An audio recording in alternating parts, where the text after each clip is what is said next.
안녕하십니까? 정성산TV입니다. 북한의 김정은 정권이 멸망 초일기에 들어간 징후에 대해서 여러분께 말씀이 올리겠습니다. 동양의 군주라고 하는 책에 보게 되면 나라가 망하는 47가지의 징후가 있는데 현재 북한은 이 47가지의 징후에 다 지금 근접하고 있습니다. 특히 큰 나라를 우습게 알고 함부로 대하는 이런 행위가 어떻게 보면 나라가 망하게 하는 가장 빠른 지름길이라고 할 수가 있습니다. 단순히 큰 나라가 작은 나라에 영향을 주는 것이 아니라 특히 북한은 중국이 명주를 쥐고 있습니다.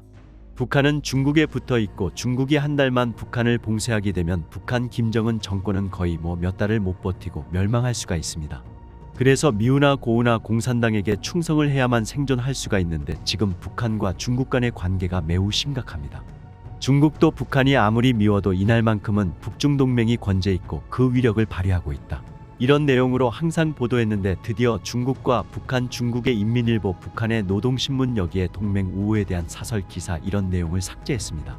이번에 처음으로 그니까 두 국가 모두가 우호 동맹에 대한 기사를 싣지 않았습니다. 이걸 보면서 이제 김정은 정권은 멸망의 길로 가고 있다. 북한은 국회라는 게 존재하지 않기 때문에 노동당의 하수인들이 가서 그냥 기념식에 참석을 했습니다. 작년 만해도 그런데 올해는 누가 갔냐? 김일성 대학 총장이 가서 이제 대표단으로 가서 북중 우호동맹 기념일 날에 그 연에 참석을 했습니다. 그러니까 이 김정은 정권이 중국을 아주 개무시해 가지고 중국 대사관에서 차린 그래도 형식상으로 만들어 놓은 기념일에 노동당 중앙위원회 간부는 단 한 명도 안 가고 김일성 대학 총장이 가가지고 참석을 했다. 이건 완전히 모욕 중의 모욕 아닙니까? 이런 상태로까지 북중 관계가 험악해 졌기 때문에 지금 중국에 있는 많은 북한 간부들, 외교 일꾼들, 경제 관련된 그런 관리 일꾼들 다양한 이제 북한의 엘리트들은 이 북중 관계가 드디어 파탄 직전에 가고 있다. 이제 중국이 북한을 살려두고 있는데 이제 더 이상 중국이 북한을 놔두기 쉽지가 않게 됐습니다. 북한은 북한과 러시아 간의 과도한 협력과 비핵화에 대한 중국 정부의 입장을 북한이 무시한 지 이제 20년이 됐습니다. 중국식 개혁 개방에 대한 요구를 김씨 왕조는 과거에 김정일, 김일성 때부터 묵살해왔습니다.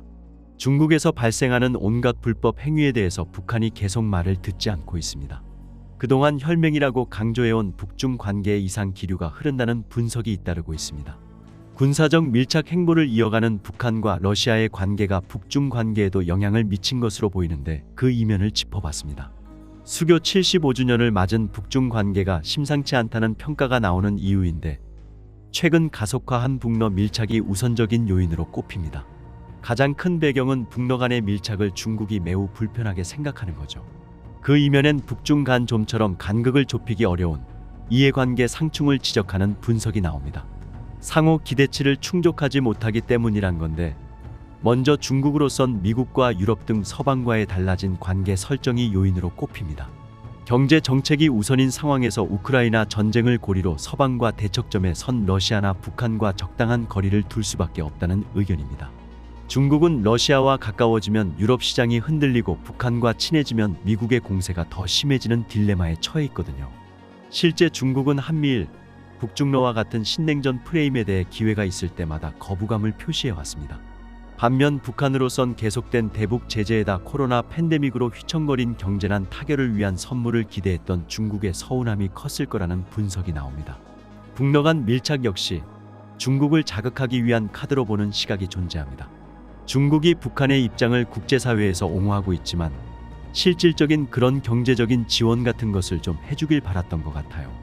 현재 소원해진 북중 관계가 애초 시진핑, 김정은 두 정상 간의 신뢰 관계에서 비롯됐다는 시선도 있습니다. 중국이 말렸음에도 불구하고 핵실험을 계속했다는 거, 시진핑 정부 들어서 북중 관계는 그때부터 이미 조금 약간 소원해지기 시작했다.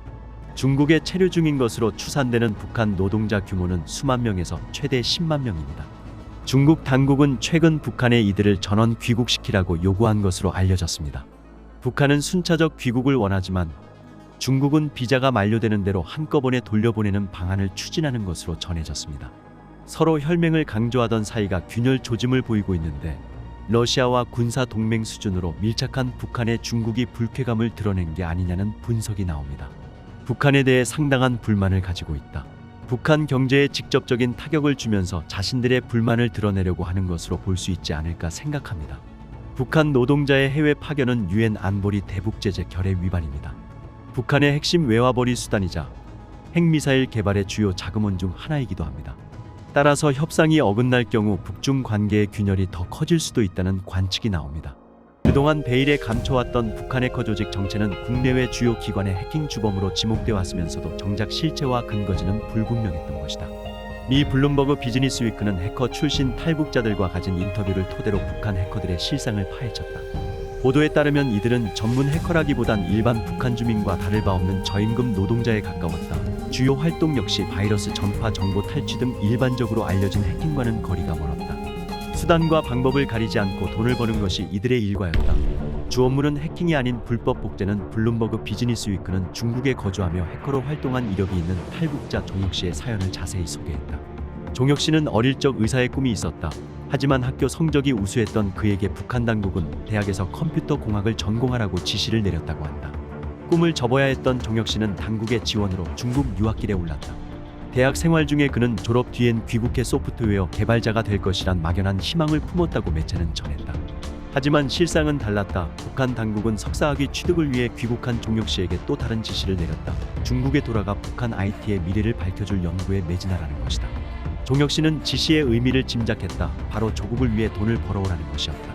중국에 다시 건너간 그는 북한 정부와 긴밀한 관계를 맺은 중국 거물의 자택에서 자신과 비슷한 처지인 북한 명문대 졸업생들 10여 명과 생활했다고 블룸버그는 전했다. 해커로 불리게 된 이들은 북한이 파견한 인물의 지휘를 받았다. 프로그래머 출신이 아닌 그는 수석 대표라고 불렸다. 북한 당국이 보낸 경호원들도 함께 머물며 해커들의 일거수일투족을 감시했다. 해커들의 일과는 프로그램 복제 및 판매였다. 종혁 씨는 비디오 게임 보안 프로그램 등 상업성 소프트웨어를 구한 뒤 이를 복제해 온라인에 판매하는 식으로 돈을 벌었다며 제작 의뢰는 중국, 한국을 비롯 전 세계에서 들어왔다고 밝혔다고 블룸버그는 전했다. 반면 실제 해킹에 들이는 시간은 적었다고 한다. 이어 그는 우리 일은 랜섬웨어 전파, 남한의 국방 첩보 입수 등 전문적 해킹과는 거리가 있었다고 선을 그었다. 다만 북한은 돈벌이만 된다면 훔치는 일도 서슴지 않고 시켰다며 국내외 해킹 공격과 북한과 연계성을 부인하지는 않았다고 매체는 전했다. 목표 미달성 시 중노동까지는 종혁 씨에 따르면 중국의 북한 해커들은 매년 10만 달러 이상 수익을 올려야 했다. 그는 목표치를 달성하면 그 대가로 전체 10% 미만의 수당을 받았다고 회고했다. 목표치를 달성한 이들은 수당을 두둑히 챙길 수 있었다. 무더운 여름엔 에어컨을 쓸 수 있었고 쉴 때는 카운터 스트라이크와 같은 오락게임을 할 자유까지 주어졌다. 반대로 할당된 목표치를 달성 못한 해커에겐 처벌이 따랐다. 가볍게는 강제 귀환, 수당 미지급 등의 처벌을 받았지만 중노동 등에 처해진 이들도 적지 않았다고 그는 전했다. 또 매주 주말에는 평양에서 공무원이 찾아와 김일성, 김정일 부자의 철학과 김정은의 이념 강의를 펼쳤다고 한다.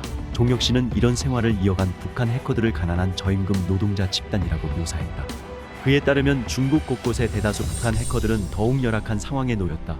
제때 배식을 받지 못해 굶주리거나 폐결핵에 걸리는 일도 허다했다. 옌지의 북한 해커는 잠을 자던 중 바퀴벌레가 귀 속에 들어가 응급 치료를 받았고, 베이징의 한 해커는 남한 사업가로부터 김치를 전달받았다는 이유로 갈비뼈가 모두 으스러질 정도로 동료 해커들로부터 집단 폭행을 당했다. 블룸버그는 다른 해커 출신 탈북자들의 생생한 증언도 전했다. 해커 시절 이들은 중국에서 아이폰을 팔거나 가짜 신분증을 이용해 온라인 쇼핑 홈페이지 개발 회사에 취업했다고 한다. 이와 관련해 대통령 비서실 안보특별보좌관 출신 임종인 고려대 정보보호대학원 교수는 북한의 해킹 전략은 갈수록 진화하고 있다며 북한 정부는 해킹으로 경계 태세를 갖추고 수익도 올리고 있다고 블룸버그에 설명했다. 김정은이 최근 해커를 양성할 때 출신 성분을 따지지 말고 실력 좋은 인재는 무조건 뽑으라고 지시한 것으로 6일 전해졌다. 국제사회 대북 제재 속막대한 핵미사일 개발 자금에 투자하느라 통치자금 등 돈줄이 마른 김정은 위원장이 정권 유지에 버팀목으로 가상 자산 등 해외 해킹을 위해 국가 총력전을 펴는 것으로 해석된다. 김정은이 해커 직접 선발에 관여할 정도로 돈이 되는 정예 해커 확보에 각별한 공을 들이는 셈이다. 6일 대북 소식통에 따르면 김정은은 정보기술 인력 양성의 중요성을 강조하는 자리에서 정권 지도부를 향해 이같이 강조한 것으로 알려졌다. 혈통에 따라 거주지, 직업 등 사회적 신분이 결정되는 북한에서 혈통과 무관하게 실력에 따른 인재 기용은 매우 이례적으로 수지타산이 맞는 해킹을 강화하기 위해 해커 양성에 총력을 기울이겠다는 의미로 해석된다. 김정은은 2013년 사이버전은 핵미사일과 함께 우리 군대의 무자비한 타격 능력을 담보하는 만능 보검이라며 핵미사일과 함께 3대 핵심 사업으로 사이버전을 위한 해커 육성에 심혈을 기울여왔다. 2017년 6차 핵실험을 거치며 북한 해커들은 불법적인 해외 해킹을 강화하고 있다. 유엔 등 국제사회가 대북 제재를 강화하며 해외 취업 등의 제한이 가해지며 외화벌이 통로가 막히자 통치자금 확보에 차질이 생긴 김정은 정권이 사이버 공간에서 불법 돈벌이에 본격적으로 나섰기 때문이다. 한미 정보당국은 북한의 사이버 전력을 6,800여 명 규모로 미국, 중국, 러시아, 이스라엘에 이어 세계 5위 수준으로 파악하고 있다. 김정은이 정권 존망에 달린 정의 해커를 뽑는데 출신 성분을 따지지 말라고 지시한 건 매우 상징적으로 시사하는 바가 크다.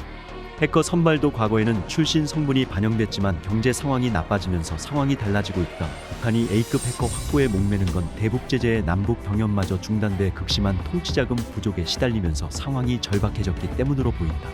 미국 블록체인 분석업체 체이널리시스에 따르면 지난해 북한 해커가 빼돌린 암호화폐 규모는 16억 5천만 달러로 추정된다.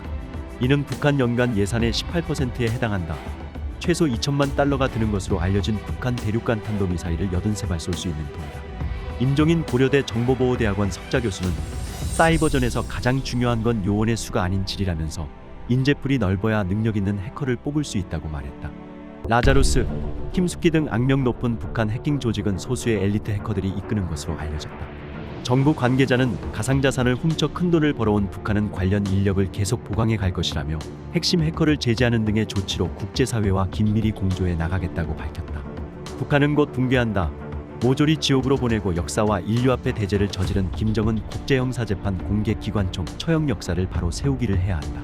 정성산TV 좋아요, 구독, 알림은 큰 힘이 됩니다. 후원해주시는 모든 분들께 가열차게 멸공.